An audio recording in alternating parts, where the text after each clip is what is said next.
Magandang umaga sa ating lahat guys. Ngayong umaga ay gagawa tayo ng balag para akyatan nitong aking mga tanim na parda. Wow! Bali kahapon guys ay nakapagpatayo na tayo ng poste at nakayos na rin tayo ng kawayan. Ang gagawin na lamang natin ngayon ay papako ang makawayan sa ibabaw. Good job! Ngunit bago yan guys, ay kukultivate muna natin itong aking mga pananim. Yes! So nakapagtanim rin tayo guys ng 6 na butas na pinatubuan natin ng parda. Wow! Sana uulan pa sa mga susunod na araw guys para mas lalong yayabong kaya ilulusog itong ating mga pananim.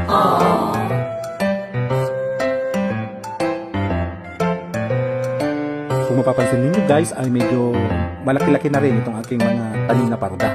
Kaya kailangan natin talaga nalagyan natin ng balag para mayroong akyatan. Yes!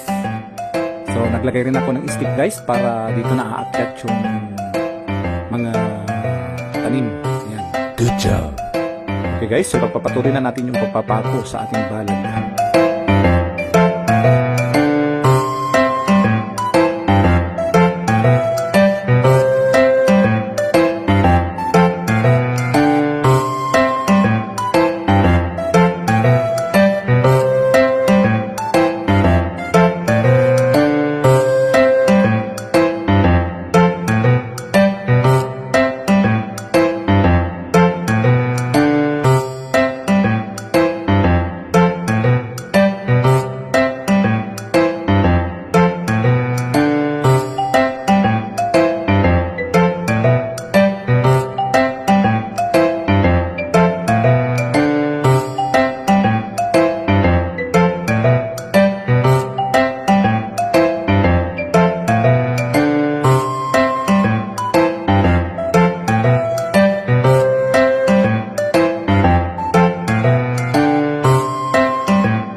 Okay guys, so tapos na natin gawin itong balag para sa ating mga tanim na parda.